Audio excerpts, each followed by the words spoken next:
श्रोताओं नमस्कार। आईएसआर जी की तरफ से फ्रॉम नरेश जी एंड मी।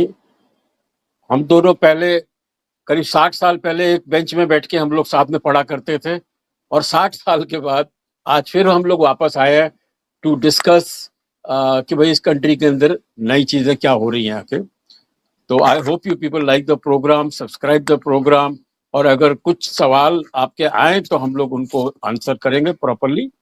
तो एनीवे आज का जो विषय है बड़ा इंटरेस्टिंग विषय है, इसको एंड तक देखिएगा, which is about this chicken neck. ये जो बांग्लादेश और वो अपना चुपचाप, चाइना तो बोल नहीं रहा लेकिन अब उसका अंडर करंट हम समझते हैं, और एक पाकिस्तान है जो एक और कुत्ता, दो कुत्ते मिल गए हैं, एक पाकिस्तान और एक बांग्लादेश। अब बांग्लादेश का देखिए अटैक काफी दिनों से चालू है, मैं बता रहा हूँ।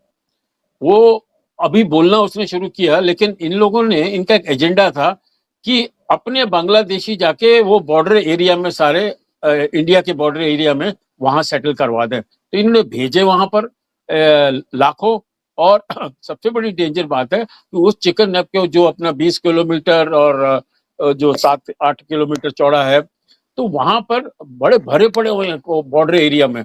तो कल कोई भी हमारी वॉर भी हो गई, कुछ भी हो गया, तो वो लोग बड़े डेंजरस होंगे जाके, जो आई एम श्योर कि हिंदुस्तान की हेल्प नहीं करेंगे, हिंदुस्तान का साइड नहीं लेंगे वो। तो जो भी है, anyway let us talk to Sood साहब। और सूद साहब, इस ये बर्निंग इश्यू के ऊपर आप क्या रोशनी डालना चाहेंगे? देखिए, चिकन नेक का जो एरिया है वो है 20 किलोमीटर चौड़ा और 60 किलोमीटर लंबा है। ये हमको जो 8 नॉर्थ ईस्टर्न स्टेट्स है उनसे कनेक्ट करता है। लैंड रूट है यहाँ से, क्योंकि उनका ना कोई सी से लिंक है, लैंड से जो लिंक है वो है चिकन नेक के थ्रू, जो 20 किलोमीटर चौड़ा और 60 किलोमीटर लंबा है। एक्चुअली क्या है, चिकन नेक वल्नरेबल है। एक तरफ बांग्लादेश, एक तरफ आपका नेपाल, एक तरफ भूटान, और चाइना भी यहाँ पे क्लोज है। चाइना यहां से कोशिश कर रहा है कि चिकन नेक पे कब्जा करेगी। अगर चाइना चिकन नेक पे कंट्रोल कर लेता है या यहाँ पे रोक देता है हमारी जब लड़ाई हो, तो हमारी फोर्सेस जा नहीं पाएंगी नॉर्थ ईस्ट स्टेट्स के अंदर, स्पेशली अरुणाचल के अंदर, क्योंकि चाइना अरुणाचल प्रदेश को क्लेम करता है। और आपने देखा होगा पिछले कुछ दिनों के अंदर हमारी जो आर्मी थी उन्होंने बड़ी एक्सरसाइज की थी मेचुका आपका अरुणाचल प्रदेश में, और एक वार्निंग दी थी सबको। लेकिन इंडिया बड़ी कोशिश कर रहा है चिकन नेक को प्रोटेक्ट करने की। यहाँ पे लाखों बांग्लादेशी बैठे हैं, घुसपैठी बैठे हैं, और वो भी हमारे लिए खतरा बने हुए थे। लेकिन आपने देखा कि सर चल रहा है, जिस तरीके से बांग्लादेशियों को निकाला जा रहा है पूरे इंडिया से, उसी तरीके से यहाँ पे भी काम किया जा रहा है चिकन नेक से। 2 लाख बांग्लादेशियों को निकाल दिया है पिछले कुछ महीनों के अंदर। और देखिए पहले क्या था कि चिकन नेक को प्रोटेक्ट करने के लिए यहाँ पे 2 गैरिसन बैठी थी हमारी आर्मी की, अब वहां पे 4 गैरिसन आ गए, 2 गैरिसन और लगा दिए। एक गैरिसन के अंदर 15 से 20 हजार सोल्जर होते हैं। तो गैरिसन की स्ट्रेंथ बढ़ने से वहां पे जो जितने इलीगल लोग थे उनको भगा दिया गया, काफी लोगों को भगा दिया गया। लेकिन अभी भी वहां पे लाखों बांग्लादेशी बैठे हैं, मुस्लिम बैठे हैं वहां पे। और दूसरी तरफ चाइना के बहुत क्लोज है ये। लेकिन बहुत से लोग क्वेश्चन पूछते हैं कि जब इंदिरा गांधी ने बांग्लादेश को लिबरेट कराया था तो क्यों नहीं इसके ऊपर ध्यान दिया। देखिए, इंदिरा गांधी ने जब बांग्लादेश को लिबरेट कराया था, मैं सीधी बात करूंगा, मैं जिस देश का जो भी फेवरेट है उसके बारे में पॉजिटिव बात करूं। इंदिरा गांधी ने बहुत बड़ा काम किया था पाकिस्तान को तोड़ के। एक तो पाकिस्तान हमारा दुश्मन खत्म हो गया, दूसरी तरफ यह था कि बांग्लादेश क्रिएट होने के बाद बांग्लादेश हमारा फ्रेंड रहेगा। लेकिन यहाँ पे कुछ पॉलिटिशियन इस टाइप के आ गए बाद में, क्योंकि शेख मुजीबुर रहमान के मर्डर के बाद 1974 में यहाँ पे जब पार्टीज आई उनका नेगेटिव एटीट्यूड था। लेकिन फिर जब शेख हसीना आई तो सब कुछ ठीक हो गया और हमें ज्यादा खतरा भी नहीं था यहाँ पे। तो इंदिरा गांधी ने एक और स्टेप लिया था, यहाँ पे सिक्किम का बॉर्डर रखता था, इंदिरा गांधी ने सिक्किम को इंडिया से मर्ज कर दिया, वो भी किया 1974 में। ये शायद लोगों को पता नहीं होगा। और वो मर्ज होने से हमारा एक डेंजर तो कम हो गया। दूसरी तरफ भूटान को लेने की भी पूरी प्लान थी इंदिरा गांधी की कि भूटान को मर्ज कर देंगे। लेकिन 1974 में यहाँ पे अपोजिशन पार्टी से शोर मचा दिया जयप्रकाश नारायण को लेकर के, और यहाँ पे सिचुएशन खराब हो गई, उनको इमरजेंसी लगानी पड़ी और ये प्रोजेक्ट खत्म हो गया। अदरवाइज हमारा जो चिकन नेक है बहुत सिक्योर हो जाता। लेकिन अब वहां पे एक और काम किया गया हमारी फोर्सेस के द्वारा, हमारी गवर्नमेंट के द्वारा, कि चिकन नेक के ऊपर लंबी लंबी फेंसिंग लगा दी गई, 12 फीट ऊंची फेंसिंग लगा दी गई, डबल ट्रिपल टाइप की है, ताकि आदमी उससे आराम से क्रॉस न कर पाए। और इसके 2 पर्पज है, एक तो इन्फिल्ट्रेशन को रोकना, दूसरा पर्पज है, कैमरा भी यहाँ पे, दूसरा पर्पज है कि यहाँ पे कॉज की स्मगलिंग होती थी इंडिया से बांग्लादेश के अंदर 12 lakh cause per year, 20 lakh cause, उसको बाद में रिड्यूस कर दिया गया जब इंडिया अलर्ट हो गया 2-3 साल से पहले 2-3 साल तक। और यहाँ पे 2 लाख काउ स्मगल हो रही थी। जिस तरीके से अब हमारी बीएसएफ एक्टिव हो चुकी है, अब 1 लाख काउ स्मगल होती है और ज्यादातर काउ स्मगल होती है चिकन नेक से। दूसरा जो एरिया है वो है रिवरन, क्योंकि यहाँ पे रिवर्स है बहुत ज्यादा, 11 रिवर्स इंडिया की तरफ से बांग्लादेश की तरफ जाती है, वहां लंबी लंबी घास है। ये लोग गाय की पूंछ पकड़ के पानी में फेंक के साथ चले जाते हैं और वहां चली जाती है काउ। तो बड़ा मुश्किल होता है हमारे बीएसएफ के लिए भी इसको प्रोटेक्ट करना किस तरीके से। लेकिन अब जो फेंसिंग के बाद यहाँ पे बहुत ज्यादा कंट्रोल होगा। लेकिन सबसे इंपॉर्टेंट बात है कि कैसे हम अपने नॉर्थ ईस्ट स्टेट को सेव कर सकते हैं। पीएम मोदी ने बड़ी कोशिश की थी कि इनको रास्ता देने की, म्यांमार के थ्रू सी का रूट देने की, ताकि वहां पे सप्लाई जाए। लेकिन इंडिया ने एक बहुत बड़ा काम शुरू कर दिया। इंडिया ने एक यहाँ पे ट्रेन बनाने का काम किया, अंडरग्राउंड ट्रेन।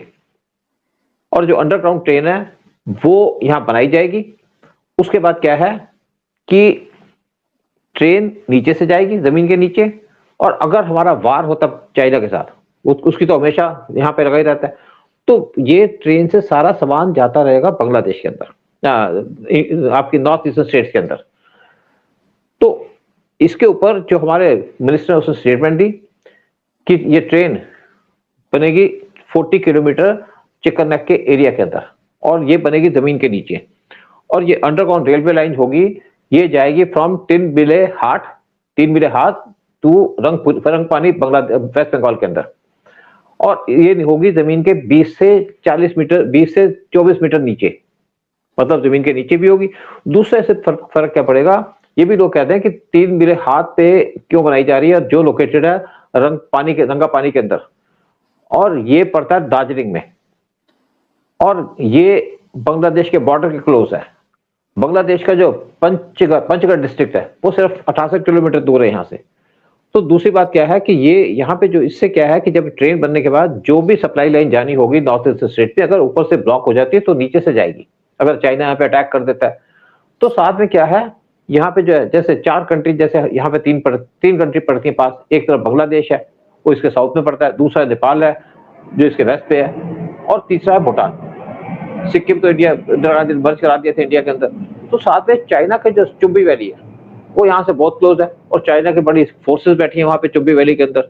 तो यहाँ पे हमेशा खतरा बना रहता है कि इस जगह पे चाइना अटैक कर सकता है, मिसाइलों से अटैक कर सकता है, तो सारा कुछ डिस्टर्ब हो सकता है।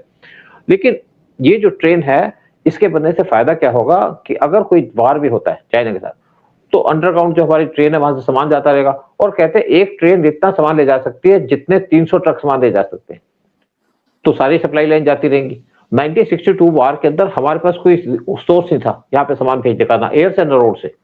तो आज रेलवे लाइन बन रही है जिससे सारी सप्लाई लाइन वहां पे जाती रहेगी। और अगर कोई मिसाइल अटैक होता है तो उससे भी हमारी सप्लाई लाइन को फर्क नहीं पड़ेगा, क्योंकि ये ट्रेन 20 से 24 मीटर नीचे है इसके जमीन के। और इसके साथ साथ वार के अंदर हमारा 24 घंटे इनसे कनेक्शन रहेगा नॉर्थ ईस्ट स्टेट से। तो इससे क्या है कि इंडिया की जो स्ट्रेंथ है बहुत ज्यादा इंक्रीज होगी। और दूसरी तरफ बात ये भी की जा रही है कि यहाँ पे इंडिया और भी बड़े स्टेप ले रहा है। जैसे बांग्लादेश ने एक अपना एयरपोर्ट बनाया था, लाल मोनिर हाट एयरबेस रंगपुरी के अंदर उन्होंने स्टार्ट कर दी थी, जिसपे चाइना भी काम कर रहा है उनके साथ। तो इंडिया के अंदर भी बड़ा दिक्कत हुई कि भाई एक तो ये बेस बना रहे हैं जो चिकन नेक के क्लोज है, एयर बेस बना रहे हैं। तो इंडिया ने क्या किया, जो हमारी पुरानी बेसिस थी वर्ल्ड वॉर 2 एरा की, उसको रिवाइव करना शुरू कर दिया। एक बेस वेस्ट बंगाल के अंदर, उसको रिवाइव किया जा रहा है, दूसरे असम के अंदर, तीसरे है त्रिपुरा के अंदर। इनको कनेक्ट करके और एक दिया जा रहा है कि हम कनेक्टिविटी देना चाहते हैं, लेकिन मेन पर्पस है कि चिकन नेक को प्रोटेक्ट करना और बांग्लादेश को एक तरीके से थ्रेटन करना। और साथ में क्या है कि इंडिया की एक नई बेस बनी है चोपड़ा बंगाल के अंदर, और एक किशनगंज बिहार के अंदर, और लचित बोरपुकान असम के अंदर। इतनी नई बेसिस बन रही है हमारी आर्मी की। तो हमारी आर्मी को स्ट्रेंथन किया जा रहा है वहां पे, क्योंकि पहले हमें बांग्लादेश से डर नहीं था, लेकिन आज डर यह है कि बांग्लादेश से डर है। साथ में जो मेन चक्कर है कि वहां पे चाइना इनके साथ आ सकता है और हमें थ्रेटन कर सकता है। पाकिस्तान के ऐसे के लोग तो वैसे ही वहां पे घूम रहे हैं। तो साथ में एक नई नेवी की बेस भी बन रही है, हाल दिया बंगाल के अंदर। साथ में देखिए, इससे पहले हमने पहले ही बात की थी कि इंडिया की पूरी तैयारी है। अगर हम बांग्लादेश को देखें, और सारी तैयारी थी चाइना को लेकर के। हमारी 4 आर्मी की बेसिस थी जो इस टाइम पे बांग्लादेश के आसपास, हम इसका नाम पहले भी ले चुके हैं, लेकिन फिर भी आपको बता दें क्या क्या है, क्योंकि लोग इस चीजों में इंटरेस्ट देते हैं। 4 हमारी नेवल बेसिस है बांग्लादेश के आसपास, 4 है हमारी एयरफोर्स की बेसिस।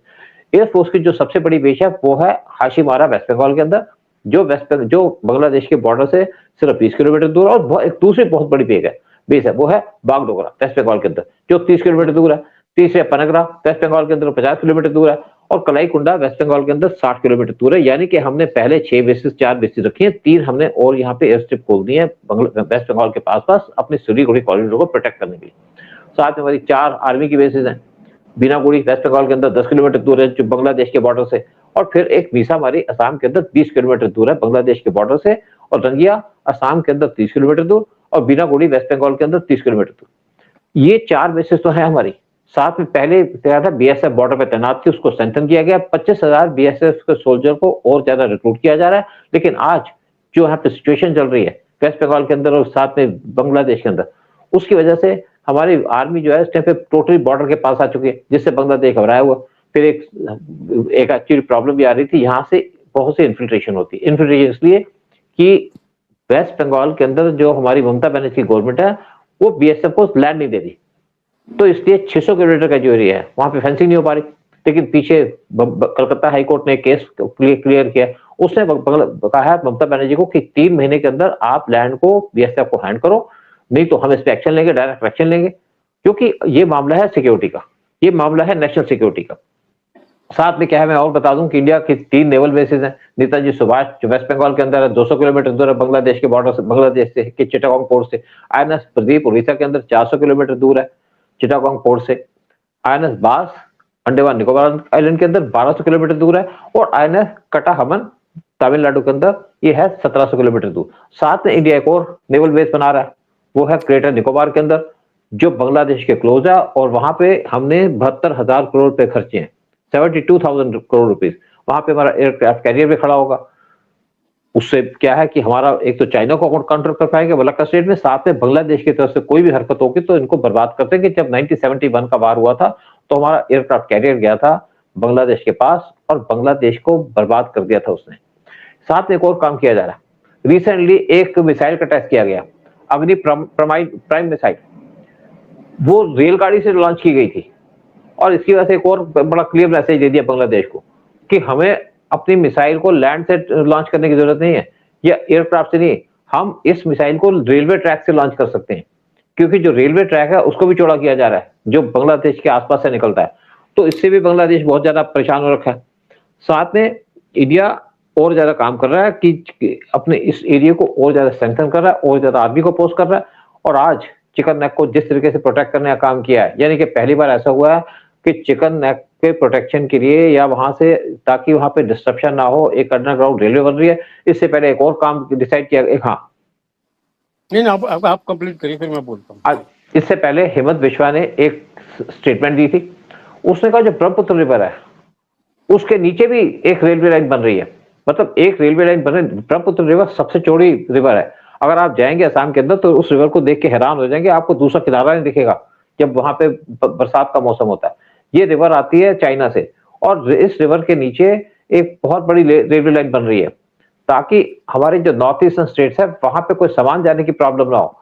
वॉर के टाइम में तो सारी तैयारी की जा रही है चाइना को देखते हुए कि चाइना कभी भी अटैक कर सकता है इंडिया पे, तो इसलिए वहां पे सप्लाई लाइन की डिस्ट्रप्शन ना हो। जब 1962 का वार हुआ था तो ना तो हमारे को सप्लाई दी आर्मी को, ना आर्मी मूव कर पाई, ना आर्मी के पास इक्विपमेंट पहुंचे, ना उसको राशन मिला। आज बॉर्डर के ऊपर पूरी तैयारी की जा रही है, 2000 किलोमीटर का बॉर्डर का एक हाईवे बन रही है अरुणाचल प्रदेश के अंदर, और फिर रेलवे का नेटवर्क बनाया जा रहा है ताकि लड़ाई के टाइम में जो भी सामान जाना है हमारी आर्मी को भेजना है वो जाता रहे बॉर्डर पे, ताकि चाइना उस टाइप का काम ना कर सके जो उसने 1962 के वार के अंदर किया था। हाँ, अब आप बात कीजिए फिर करता हूँ।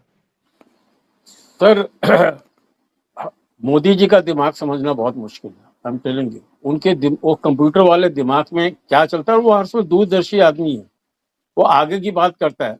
अगर उसी ने ही सपोज इंदिरा गांधी की जगह अगर होते और बांग्लादेश को, तो वो आगे की बात को सोच के वो अपनी अरेंजमेंट करते हैं इनके साथ। वो कभी भी ये 93,000 जो सोल्जर्स भेजे वो ऐसे नहीं भेजते, प्रॉपर एक डील करते हैं। देखिए चाइना तो अटैक करेगा नहीं, मैं बता रहा हूँ, जो बिकॉज ऑफ रशिया अब तीनों की एक दोस्ती बनी हुई है। हाँ, ये हो सकता है कि चाइना हमारे दुश्मनों की मदद कर सकता है, लेकिन ओपनली वो कभी भी अटैक कभी इंडिया के साथ खुन्नस लेगा नहीं आके, क्योंकि that is the pact between India and China and Russia. ये गलती बांग्लादेश ने कर ली है जो भोंकना शुरू किया, जो दूसरों की बात, चाइना वो पाकिस्तान की बातों में आके वो थोड़ा जोश में आ गया और बोल दिया, अब उसका हर्जाना ऐसा होगा कि मैं बता रहा हूँ झटके से इनका जो चिकन नेक है ना, इनके इनके जो पोर्शन है ऊपर, वो सब गायब हो जाएंगे और India will be very safe after that. एक बहुत बड़ा वो चिकन नेक की जगह एक मेरे ख्याल से मोटा ताजा चिकन बन जाएगा वहां पर, जिसको कोई छू नहीं सकेगा और डरावना चिकन बनेगा वहां पर। एंड आप देखिए ये अचानक होगा और I don't think Modi ji माफ करने वाले हैं बांग्लादेश को और पाकिस्तान को। ये जो भोंक रहे हैं दोनों मिलके, यानी उनको कोई उसका आप देखिएगा उनको बहुत महंगा पड़ने वाला है इन टाइम्स टू कम। मैं आपको थोड़ी बात क्लैरिफिकेशन दे दूं, अगर हमने उनके एरिया में घुसने की कोशिश की या उनको ग्रैब करने की कोशिश की तो हमारे पे सैंक्शन लग जाएगी। आज वर्ल्ड में ऐसा नहीं चलता। मैं आपको फिर और बात बता दूं, अगर बांग्लादेश अटैक करेगा तो हम उसका बदला लेंगे, चिकन नेक को सेफ गार्ड कर लेंगे, वो अलग बात है। लेकिन अदरवाइज मैं आपको दो चार बातों को और भी जवाब दे दूं। आपने इंदिरा गांधी की बात की, जो लोग सोचते हैं कि चाइना अटैक नहीं करेगा, नेहरू ने चाइना को यूएन की मेंबरशिप दे दी, अपना हाथ पीछे खींच दिया। नेहरू ने बॉर्डर पे कोई तैयारी नहीं की थी, उसने कहा चाइना तो मैं कहता भाई भाई तो हम पे अटैक नहीं करेगा, क्योंकि हम सो गए थे। अगर हम सो जाएंगे तो चाइना अटैक करेगा। अगर हम जागे रहेंगे, क्योंकि चाइना ने आज तक हमारा बॉर्डर का डिस्प्यूट को सॉल्व नहीं किया और अरुणाचल प्रदेश को अपना एरिया मानता है, लेह लद्दाख पे भी काम करता है। लेह लद्दाख पे भी तो घुसने की कोशिश कर रहे थे, तो मोदी यहाँ पे खड़े हो गए। पहले तो घुसता ही नहीं था, खड़ा ही नहीं होता था। दूसरी बात एक और बता दो, आप 93,000 सोल्जर की बात कर रहे हैं, इंदिरा गांधी से बड़ा कोई नेशनलिस्ट नहीं होगा। मैं मोदी की बात छोड़ दीजिएगा, इंदिरा गांधी ने पाकिस्तान के टुकड़े किए जबकि पूरा वर्ल्ड हमारे खिलाफ था। एक्चुअली मैं बात करता हूँ इंदिरा गांधी के एडवाइजर्स की। 3 कश्मीरी थे इनके जो मेन थे एडवाइजर। एक RN काओ थे जो रॉ के चीफ थे, जिन्होंने सारी प्लानिंग की। इन्होंने बांग्लादेश को भी तोड़ा, पाकिस्तान को तोड़ा, सिक्किम का मर्जर भी उन्होंने इंडिया के अंदर कराया इंदिरा गांधी के रहते हुए, और भूटान को लेने की पूरी तैयारी थी। लेकिन उस टाइम पे जयप्रकाश नारायण के साथ मिलकर लोगों ने यहाँ पे अटैक करने शुरू कर दिए, और डीप स्टेट का पता नहीं था उस टाइम पे। ये सारा का सारा जो डिस्टर्बेंस की, उससे सारा प्लान खत्म हो गया। मेरे सामने सिक्किम का मर्जर हुआ, और इसको मर्जर करने वाले हैं मिस्टर GVS सिद्धू, किताब लिखी है उन्होंने इसके ऊपर। और भूटान का मर्जर की पूरी तैयारी हो चुकी थी, लेकिन यहाँ पे चीजें डिस्टर्ब हो गई और किसी ने क्वेश्चन नहीं उठाया, क्योंकि जिस तरीके से मर्जर कराया गया, मैं पूरी डिटेल नहीं कह सकता। जब मर्जर कराया गया तो उसके बाद यहाँ पे इलेक्शन करा दिया गया और लोगों को ओपिनियन दिया गया। ओपिनियन के अंदर 99% लोगों ने ओके कर दिया, तो वर्ल्ड में कोई कह नहीं पाया। और अगर हम 93,000 की बात करें, जो लेडी देश को तोड़ सकती है पाकिस्तान को, उसने क्यों छोड़ दिए 93,000 सोल्जर। देखिए 93,000 सोल्जर हमारे पास थे उस टाइम पे, पूरा यूरोप हमारे खिलाफ था, अमेरिका भी खिलाफ था, सिर्फ रशिया हमारे साथ खड़ा था। कुछ लोग यही कहते हैं POK क्यों ले लिया। POK लेने के साथ साथ हमारे पे सैंक्शन लग जाते हैं और हमें बचने का रास्ता नहीं मिलता। और उसी तरीके से जब 93,000 सोल्जर थे, हमको कितना खर्चा करना पड़ता था उनको यहाँ पे टीमें आती थी फॉरेन से, उनका स्टैंडर्ड देखते हो कि इनको किस टाइप का खाना दिया जा रहा है, और हमने उनको पाला यहाँ पे इस तरीके से ताकि हमारे पे कोई गोली ना उठाए, क्योंकि हम बहुत बड़ी पावर नहीं थे। हमारी उस टाइम पे इकोनॉमी भी अच्छी नहीं थी। लेकिन उस टाइम पे एक एग्रीमेंट साइन किया गया था, एग्रीमेंट बैक एंड एग्रीमेंट था, वो था भुट्टो के साथ। भुट्टो उस टाइम पे थे US के अंदर, और जो उस टाइम पे प्रेसिडेंट थे पाकिस्तान के, उन्होंने भुट्टो को बुलाया कि आप आओ और भार संभालो। मुजीबुर रहमान उस टाइम पे पाकिस्तान की जेल में थे, और उनकी जेल, उनके सेल के अंदर 7 फीट बाई 3 फुट का एक खड्डा खोदा हुआ था, क्योंकि 6 फुट से बड़े थे वो। और साथ में उनकी पूरी तैयारी थी फांसी देने की, क्योंकि जब 30 लाख लोग बांग्लादेश में मारे गए तो कोई यूरोपियन कंट्री नहीं बोली बीच में, कोई नहीं, किसी ने आवाज नहीं करी, जो ह्यूमन राइट्स का दुहाई देते हैं। और उनको मारने की पूरी तैयारी थी। वैसे तो पाकिस्तान भुट्टो को बाद में फांसी दे दी अमेरिका कहने पे, लेकिन इंदिरा गांधी ने भुट्टो के साथ एग्रीमेंट किया, बैक एंड एग्रीमेंट, कि आप मुजीबुर रहमान को छोड़ दो, हम जो आप कहोगे दे देंगे। उनसे पूछा आप क्या चाहते हैं, वो कहते मैं बाद में बताऊंगा। तो अगर आपके बंगला बंधु वो छोड़े न जाते तो बांग्लादेश की लिबरेशन खत्म हो जाती, बांग्लादेश दोबारा पाकिस्तान के साथ मर्ज हो जाता, हम कुछ कर नहीं पाते। तो इंदिरा गांधी ने जो उनको 93,000 सोल्जर को छोड़ा, तो पर्पस था, क्योंकि मैं और काओ कोई छोटा आदमी नहीं था। आज काओ की प्लानिंग का आप देखिए, काओ ने 1971 का वार जीता, जबकि रॉ 68 में बना था। 1971 3 साल के अंदर उसने पाकिस्तान को तोड़ दिया। आर्मी की बात छोड़िए, आर्मी को तो रॉ नहीं कहा था। फिर 1974 में सिक्किम को मर्ज कर दिया, फिर 1984 में सियाचिन ले लिया, फिर जो US की बेस बन रही थी श्रीलंका के अंदर, उसको नहीं बनने दिया, एंटिटी खड़ी कर दी। तो इंदिरा गांधी ने कोई देश से गद्दारी नहीं की। इंदिरा गांधी ने जो काम किया वो देश की सिक्योरिटी के लिए किया। क्योंकि जब बैक एंड की बात होती है, उसको कोई, जो बड़े बड़े लीडर होते हैं उसको नकारते नहीं है, कोई पाकिस्तान नहीं है। तो भुट्टो से क्या गया कि आपको अपनी लैंड चाहिए या सोल्जर चाहिए, उसने कहा जी मुझे लैंड दे दो, सोल्जर तो आ ही जाएंगे। तो सोल्जर को इंदिरा गांधी ने इसलिए नहीं दिया कि वो कोई एग्रीमेंट, आज मोदी भी होते तो मोदी भी उसको नकार नहीं सकते थे, क्योंकि हमने बांग्लादेश को क्रिएट करके पाकिस्तान को बर्बाद कर दिया था। आज वहां पे जो मुसलमान है उसका तो करेक्टर ही ऐसा है, जिसकी वजह से फिर वहां लोग खड़े इकट्ठे हो गए, क्योंकि जो लोग जिन्होंने मुजीबुर रहमान को मारा वो बांग्लादेशी नहीं थे एक्चुअली, वो थे जो बिहार से मुस्लिम गए थे, उन्होंने मारा। आज भी जो वहां पे जमात इस्लामी है जो बांग्लादेश के अंदर है, जो प्रो पाकिस्तान है, वो सारे के सारे गए थे आपके बिहार और यूपी से, तो उनकी लॉयल्टी उनके साथ ही है। जो बंगाली है वो चुप बैठे हैं, ज्यादा तो बोल नहीं पा रहे। तो आज जो भी काम किया गया इंदिरा गांधी के द्वारा, मैं किसी तरीके से सोचता कि किसी ने गलत काम किया। इंदिरा गांधी बहुत नेशनलिस्ट थी, बड़े अच्छे काम किए हैं, और किसी भी चीज के ऊपर बहुत से ऑपरेशन देखे हमने इंदिरा गांधी के टाइम। इंदिरा गांधी का मुकाबला तो एक आदमी के साथ है, या वो थोड़े से डिफीट होती है तो एक आदमी है, वो है मोदी।